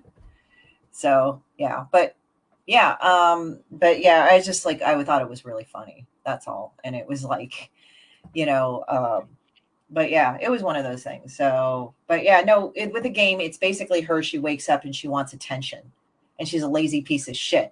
So instead of actually doing stuff like work and showcasing work, she has to like pose 10 million different ways and show selfies of her, like because she's a model, which is kind of stupid because like people that I know are models, yeah, they technically do selfies, but it's actual modeling shots. It's not actual like. I work hard on my selfies. I don't know about you, but like this is not easy work. No, I mean like I've done some art modeling. Oh, what? Like I don't really talk about it because I'm not just like, oh, I'm a I model. was making a joke. I was Oh, clearly making a joke. Do I oh, look like I would do selfies? Seriously, do I look like the type of guy that would do selfies? Like, you know, there's all kinds. There's all I kinds. take pictures of comic books and my Pop Funkos. That's as far as I go. There's very few pictures of me on my Instagram. It's of comic books and Pop Funkos and of my interview clips. Like that's it. Like I'm not interested in taking a selfie. I am not that pretentious. There are plenty of prettier people than me. It's like I can accept that. I can accept that. I'm perfectly fine realizing that I'm not the prettiest person here on earth. So that's all I'm gonna say on that point. But it's super interesting. But yeah, because I like the fact that your property is now expanding because I think it's super smart. Because people who like a comic book or like Demon Bitch, they want more and they don't want comics anymore. They want T-shirts. They want other items out of this, and it's kind of like you have now sort of feeding the needs and the beast of your fans in a lot of ways. And I think it's very important that creators understand that. Like I'm not at this stage with this show where people want merchandise, but I'm hoping to get there, and then I want to feed them what they want. yeah. So I just think it's fascinating, but I do want to talk about the actual rewards. So a lot of cool stuff. So obviously you get the book digitally for $5, which Yeah. is pretty cool, and then you can also basically bet a taste at a thing for $5 too, and then we get into the fun stuff, which is these right here. Oh yeah, yeah. They're designed by Connie Huang. They're Hyde Hermit Studios. She's one half of them, and what it is that they're glow in the dark. The expressions are glow in the dark. So it's the fucking shitty Tamagotchi pins, that Tamagotchi games that you used to play. We used to I play it. remember that game. I remember that game. My thing kept dying. It was very upsetting. Mine It's kept very dying too. upsetting. I was pissed off. I Like the remember Japanese hardcore, like once it died, you could never like turn it on again. I heard. So now I think because people got pissed, like they you could reset it and do it. There was ones where like my friend apparently like there was all these like legendary things like you had to clean up its shit, right? So apparently like one person that I knew had all the shits like on the thing. And they didn't clean up the shit for a while. Oh man, my freaking Tamagotchi was not good, not good. It was a very very disappointing thing for me. It was really rough, but I digress. And then you also have this right here, which I think is the charm, and we all know what that's referencing. It's Sailor Moon. It's like Sailor Demon Bitch. It's done by Zoralita. And she actually has worked on, I think the card game is like Return to Equestria or something. That's getting released if it's not pre-ordered. I don't have any affiliation with Hasbro, but it's funny because she does a lot of kids stuff. And I think it was either her that offered, I think she offered to do it. I said, Mary, are you sure you want to do this? She's like, yes. So So, it's so, just so like, what is that like? Because obviously everybody knows Sailor Moon, and it's well respected. And then you have somebody who's working on a kids, thing, and I think she did the My Little Pony stuff. So, I so what I were think you it's saying? like it kind of gives her like some sort of license to kind of be naughty because she does a lot of the demon. She does the three prints that in Demon Bitch that they offer. And so, what is that like? Because you have somebody says, "Hey, like I want to do this first thing, and that I want to be part of it," because it's kind of cool in a lot of ways when somebody gets to say, "Hey, I do the fun kids stuff, but I also get to do this other stuff too," and Hasbro and those people don't mind, and it's kind of nice, I'd imagine, for her, and it's also nice for you as well because, well, you get somebody that people knows their artwork, for lack of a better word. Yeah. I mean, it's also like the thing is, I get really surprised at how people like draw Demon Bitch. Like, she's a pretty simple like shape, right? And I'm kind of like, oh, okay, she's a simple shape, whatever. But it's really funny how sometimes people are going like, they draw her like fucking super sexy, and I'm like, all right. I mean, as I said, I'm not trying to be like a stickler. Like they say, oh, can I draw a thing of demon bitch? I said, oh, sure. Yeah, I don't get. They said, are you going to be mad if I draw her a certain way? I said, I don't give a fuck. She's a piece of shit. Who cares, right? And it's kind of a joke because it's like I do care, but it's like I don't. I'm not anal because I'm sort of like maybe it's that underground scene that I'm doing, but it's like I kind of want to see how people do it. And there are people that drew like fucking super ass sexy, and I'm like, what the fuck?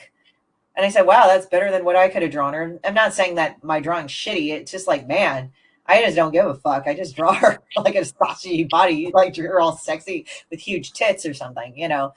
I mean, there's ones like Michael Watson actually drew her like all like hot and fucking shit. I said, wow, that's disgusting. You know, but it's like it's all in the context of it.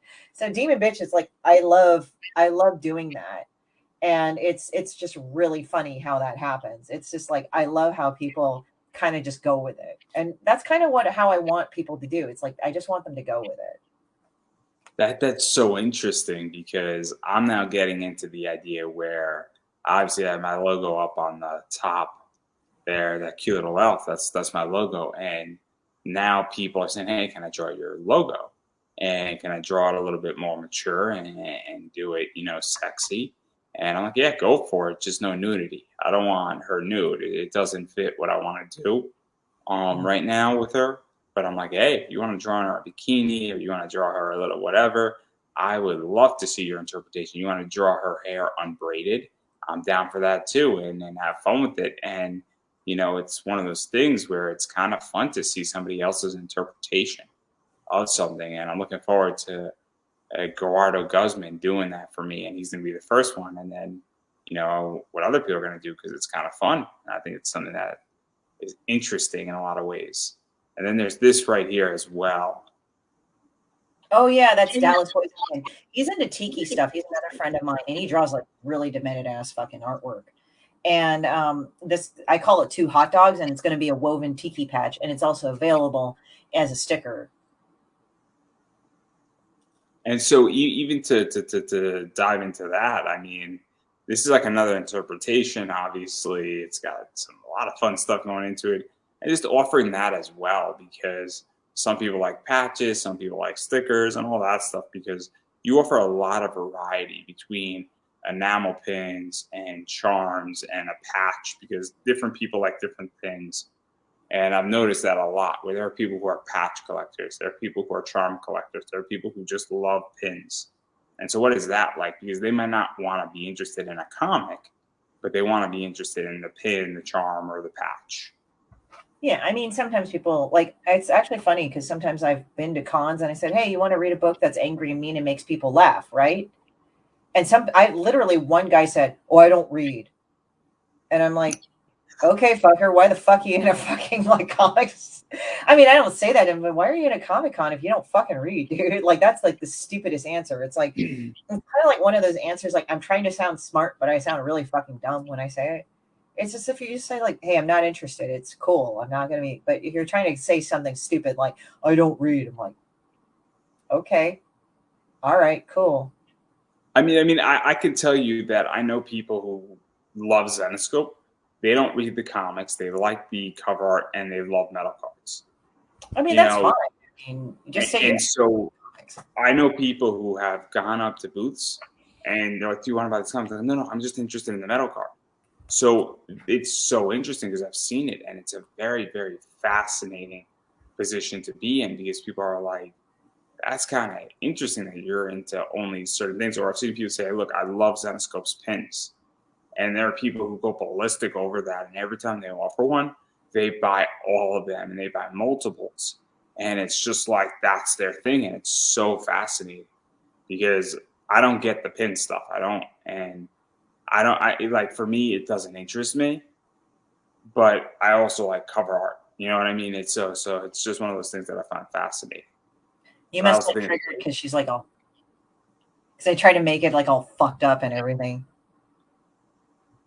oh yeah, like Oh, that, just perfect. And then obviously there's some other stuff too that you have in there where you have some like original drawings right here.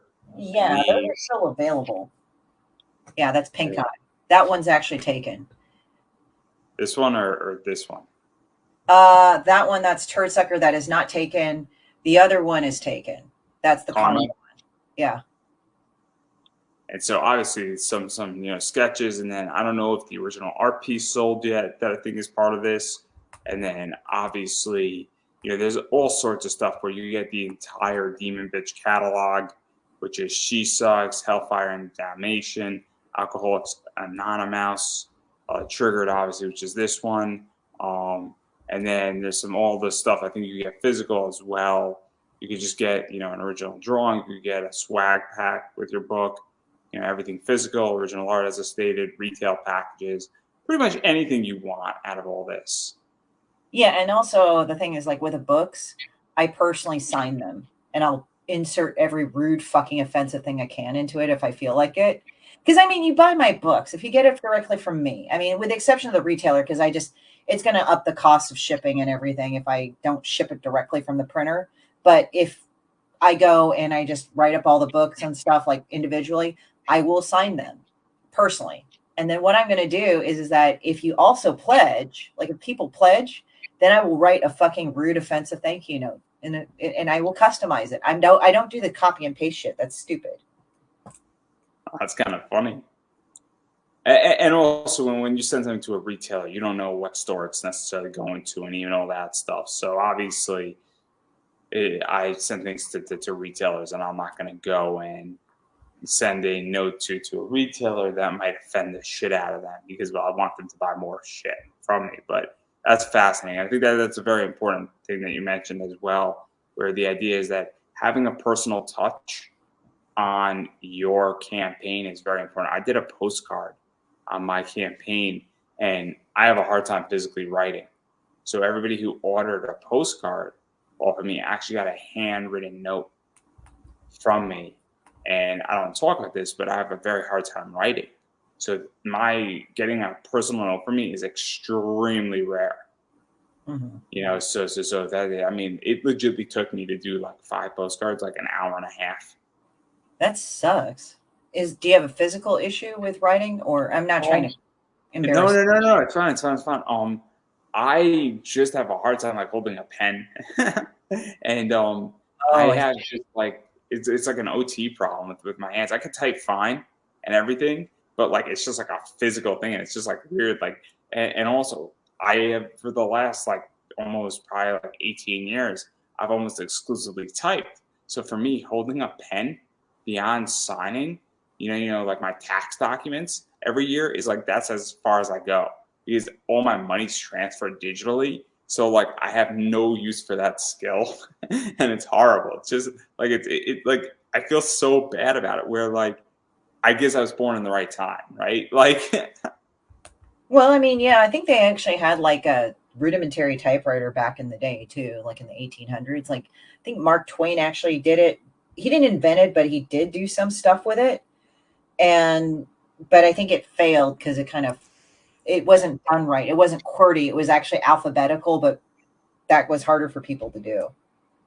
but like it like 5 people have my handwriting, and I'm like, wow. And like a few of them said, your fucking handwriting sucks, and I'm like, I know, I don't want to talk about it. Like I think it's funny, but like it's one of those things where it is very, very interesting because I appreciate people who can do personal things. Like never again, just never again. I'm never gonna do that again because it's like destroyed my hand for like a good like 3 hours.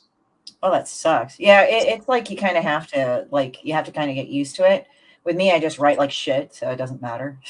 My handwriting's really shitty. It's like now it's because it's atrophied because now I type most of the time. Or if I letter my comics, I have a font that I use or I've used certain fonts. It's just like, no, writing in a straight line, no, fuck that. Yo, I'm like a horrible writer, and also it's like I'm writing in like a 3x6. So it was horrific. So it was just terrible.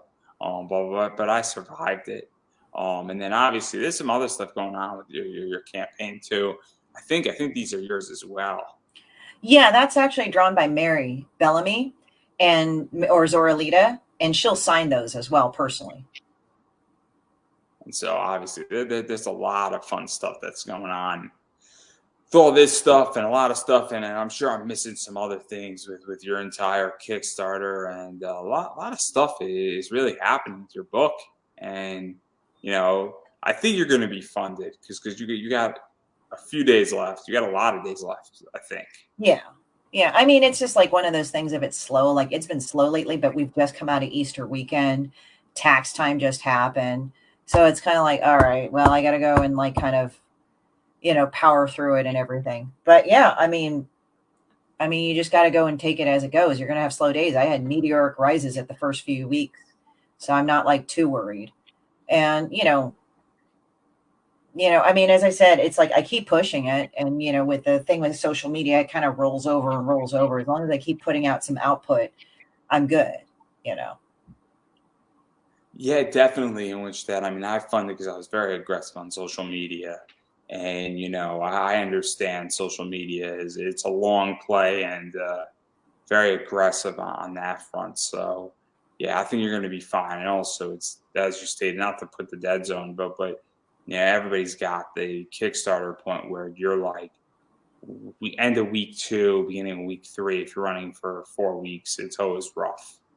But I do want to back out of your entire Kickstarter, and I do want to talk about uh, your entire Kickstarter, and I do want to actually talk about comics and everything that's going on with that, and even where you think crowdfunding is going, because clearly crowdfunding in the last 5 years has taken leaps and bounds, and in the last 2.5, it has completely evolved, and it has become a viable business for a lot of people, but it's also complicated now. Well, it's kind of different. There's actually a couple other platforms that are trying to make it like Zoop, but the two winners right now are Kickstarter and Indiegogo, and I'm not going to touch the political aspect of it. I mean, I've just known people that have done both. Where It's well known, the political aspect. If you don't know it by now, I don't know what to tell you, right? Yeah, I kind of just don't want to get into it because people start nerd raging, and I don't want to get into it. But I'll say one thing, and it's not political. It's only political in comics. If you're funding something like a microwave, it's not political on Indiegogo or Kickstarter. But continue. yeah, no, I mean, I get it. I'm just speaking only from the aspect of comics. So for me, I view it as both ways to go and build a base. I'm going to build a base. For me, I'm just used to Kickstarter because that's what I started on. I haven't done Indiegogo, but I know Indiegogo is a different animal and a different thing. Barring from that, it's just like a lot of people I know do the hard and fast Kickstarter, and then they'll do the long and slow sales on Indiegogo. I personally have not done that. For me, I'm just like whatever about it. I don't care. But it doesn't mean that Indiegogo and this they're either bad, but those are the two main contenders. But when you have to kind of understand, at least I'm speaking from the Kickstarter side because I've never done Indiegogo, ran a campaign on Indiegogo. But my thing is that with Kickstarter, what's kind of nice about Kickstarter is that you actually build a following.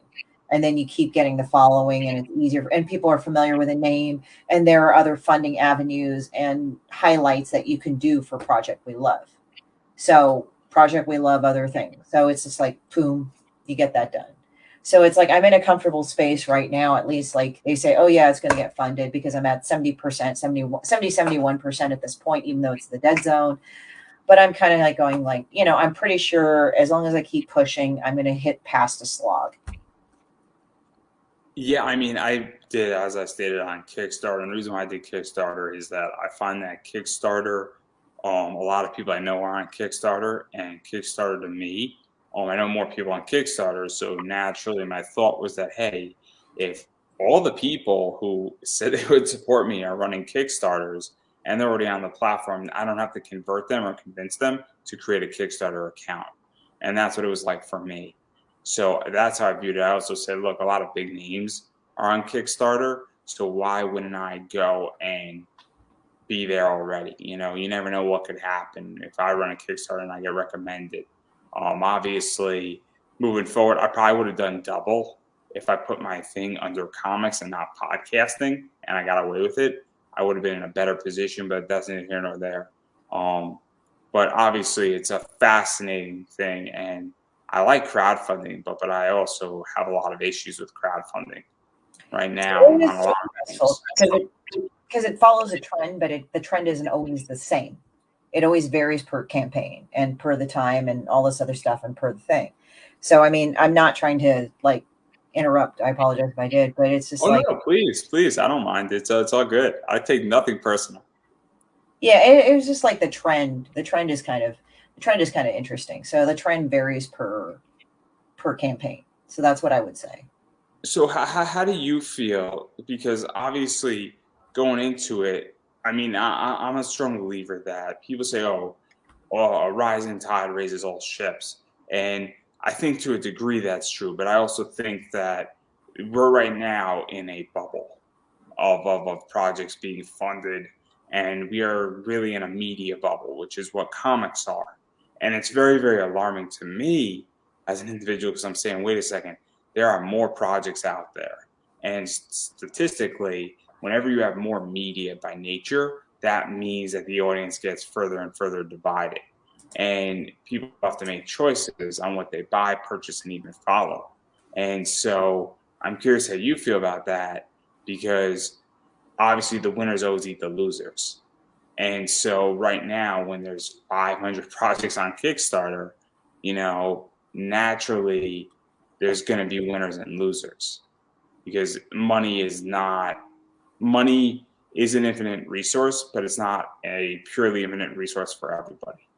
And I'm guilty of this where I got like $30 every month to spend on Kickstarter, and once I hit that max, I'm out of the game till next month. Yeah. So clearly, like, I'm curious how you feel about that because that could be completely wrong. And if I'm wrong, I'm wrong. But I think it's like trends, personally. I think there's trends like where a bunch of people do Kickstarters, and I think there's a saturation point, but then they kind of ebb out and do that because there's always going to be like a group of people doing it. So you kind of catch it on the sweet spot, and then you kind of go into the other thing. So it depends. Like, and also it's how you market your thing. It's how you push your thing. Like for me, I mean, looking back, I'm kind of more relaxed about pushing my Kickstarter than I was in the other thing. Because before I would just boom, boom, boom, boom, boom. But I noticed like if I just did it enough times, like twice or once or twice, I could actually get through okay. Because if I did it more than X amount of times, then Facebook would just basically put a kibosh on that. So it's sort of like right now, it's sort of like I'm just pushing like every day I post something or I do something about it. But I don't try to inundate the shit out of it because it's sort of not a good thing to do. yeah, I mean, I had a philosophy where what I would do is that I would be on a 4 day cycle with my Kickstarter. So I would put it in, 15 groups one day, then 15 groups, the next 15 groups the next day, the third 15 groups the third day, and the fourth 15 groups the fourth day, and then I go back to the group one on the fifth day. And all of a sudden, what it would do is that it was only 15 posts per day, but it gave some room for everybody to calm down and then re-pop up. And then I would change things, use cool images and things like that. And I found that to be very helpful. But obviously, it's a grind and it is very, very complicated in that realm. So obviously, that's something that I think is fascinating. But stepping outside of Kickstarter, I'm curious how you feel about conventions and even selling at cons because I haven't been back at a con in almost 2.5 years, and I am still waiting for things to settle down. And also, I have a different viewpoint because this to me is easier, and I have other business interests that I'm doing, and I'm making more money selling stuff online and buying and selling comics. And I'm about to have the greatest eBay year I've ever had in my eBay business, where I could buy directly what I want to sell from basically whoever I want directly at a big discount, and then I could flip it on eBay, and I don't have to leave my house. And versus going to a con and doing that and buying a table. So I'm curious how you feel about cons, selling, and even the idea where do you need a bigger digital footprint, or are cons still viable for selling, or is it even just a hybrid at this point? I think I think personally I mean I don't do that much online selling. I do have an online store and an apparel store, but I found it easier to sell at cons. And I'm actually okay with selling at cons. I don't know if it's just me and my near death experiences or whatever, but I know some people like were really nervous about it, but I somehow wasn't. very nervous about it. I just said, well, it's just what I have to do. And then I just went ahead and sold at cons, and I did pretty well. So it's like, I can't complain. So I would think It has nothing to do with death for me. It has nothing to do with death or being terrified of COVID. It's that I want to sell to the world. That's who I am, though. It's like I want to be global, and I don't want to yeah, be local. And so that's yeah, how I feel. yeah. I mean, for me, it's like I'm kind of going like out of state and stuff. I did my first out of state con in Boise, Idaho.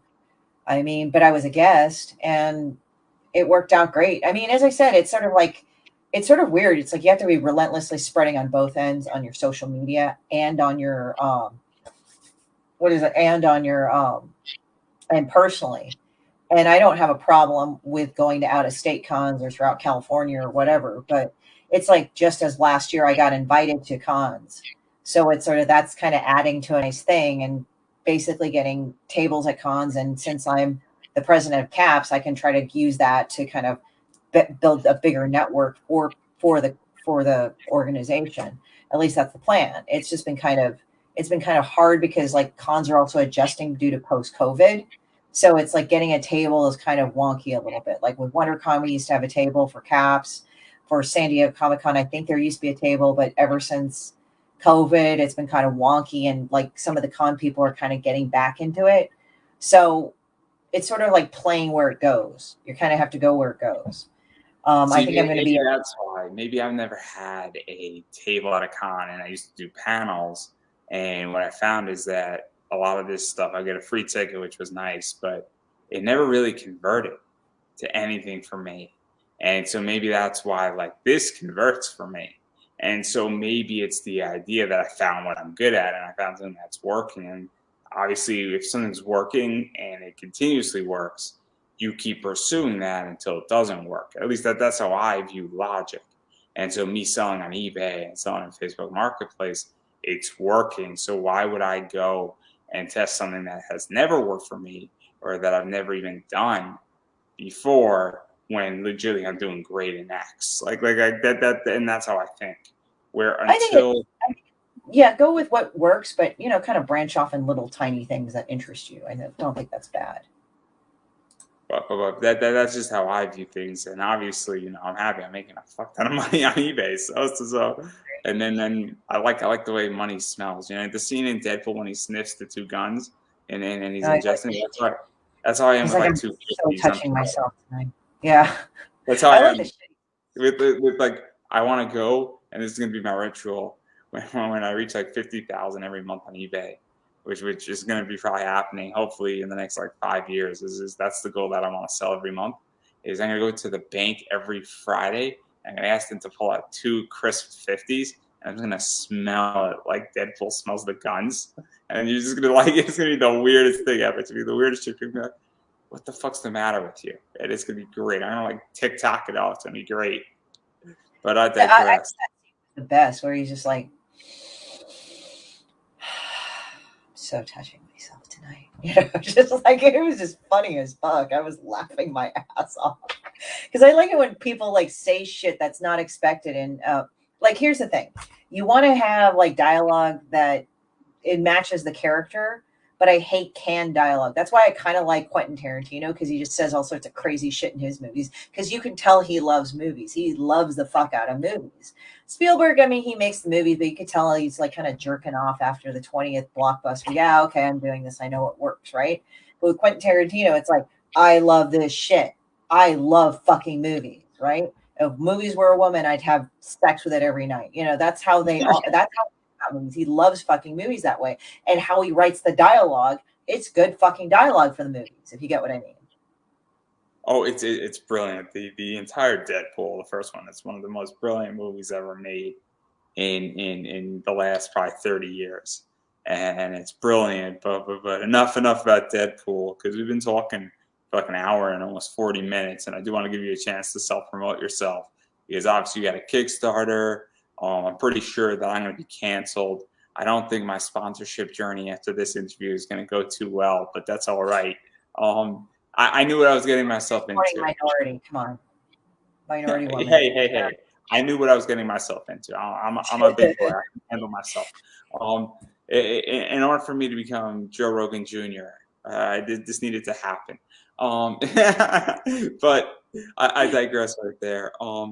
Where can people find the Kickstarter? Where can people support you? Where can people follow you on social media? Where can people pick up your other works and anything else that is relevant? On I have a link tree, and it's basically where you can find anything. The Kickstarter's on the link tree. I mean, the Kickstarter has its own link, but it's easier if you go on my link tree, Horror Studios. Everything's on there. That's my apparel. That's my art and print store. That's my main website. And there is also my Kickstarter as right now. So, It's in the and comment section, everybody, for everybody to check out. So Linktree's in the comment section for everybody to check yeah. out. And if you want the direct link to the Kickstarter, it's in the chat too. I put it in the private chat, but I think you And put it's in the description up above. It's that in an too. hourly link, but it will bring you right where you need to go, everybody. So it's either above you or down below you.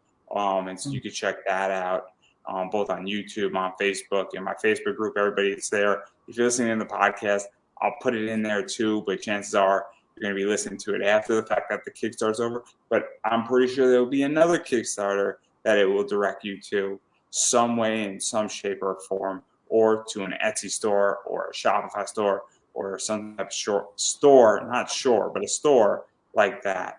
And then as far as I'm concerned, obviously I got a bunch of stuff, so I am just going to keep saying this though. You have to support indie. It means a lot because obviously me and her are not Marvel DC, and all the money goes into producing these books. So really, when people have Kickstarters, go actually pick up their Kickstarter, support their Kickstarter. If this is not a book that interests you, but Christie has something that is interesting to you on her shop or in some fashion, pick that up. If you're just interested in pins, you can just pick up a pin because that helps to make all this work. But I get it. If money's tight, one of the best things you can do is share it out on social media because a share goes a long way and it's free. So I'm going to encourage everybody to go share it out in that fashion. Also, as far as I'm concerned, obviously I appreciate shares. I appreciate people saying, hey, share this interview out. Follow me on Facebook at Pop Anime Comics. Check out my YouTube, Pop Anime Comics. Come bother me on Instagram, Pop Anime Comics. I am Comic Book Knowledge on TikTok. I have a bunch of YouTube stuff under Comic Book Facts. I have a lot of other things that are going on. So you can come find me pretty much anywhere under Pop Anime Comics, Conversations in Pop Culture, Conversations in Pop Culture. Shorts is another YouTube channel I run. So you can come bother me there. I have a buy me a coffee if you feel like you want me to have a six-pack for working my ass off here. I truly appreciate it. I do like my twisted teas. And well, if you're doing 4 to 6 entries a week, you might need a beer too. So I'm just going to say on that realm. But in all seriousness, the money actually goes right back into this show to help keep the show functioning because sometimes I have sponsors, sometimes I don't. And I appreciate everybody who gives a fuck about me. But more importantly, I actually want you to like and share this video because it goes a long way. If you don't want to buy me coffee, but you like my t-shirt, it's on Redbubble, guys. There's 16 different colors you could choose from. And if you want to support stuff like this and really cool t-shirts, this is how you do it. And the money from this shirt goes to support this show along with this metal card. I only have 40 of these left. And these are from my Kickstarter. Once they are sold out, they are not going to be reprinted. So definitely go check that out. And that's everything I got. Links in the description up above. Enough of me selling because my voice is getting hoarse. And I'm going to give you the final word. Well, basically, come on there, go get the Kickstarter. We need this book in the world. I mean, it's according to you and according to everybody else, people just want this fucking book to be made. And I want this book to be made. And I always have delivered on all my other Kickstarters. Like I'll either deliver it to you personally at a fucking con, like you come to my table if I'm tabling at a con, or I just send it to you and I send rude shit. And maybe if I feel like awesome, I'll just send you guys something extra. So, but I mean, it's just that I always love humor. I love a good story, and I have to stay true to my underground roots. That's what I got to do. Even if I go mainstream, I have to be underground. That's it. It's just, I love Boiled Mike Diana. And if you don't know who the fuck he is, he was the first American cartoonist to ever be jailed in America for obscenity, and I have 2 of his pieces. He's an awesome dude. He's really nice. He's actually displayed in like my gallery and stuff. Like I curated a show at a gallery that I'm an artist in. So. Well, I'm not going to push too hard because I'm already in enough trouble. So on that point, everybody, that's a wrap. See you guys. Thank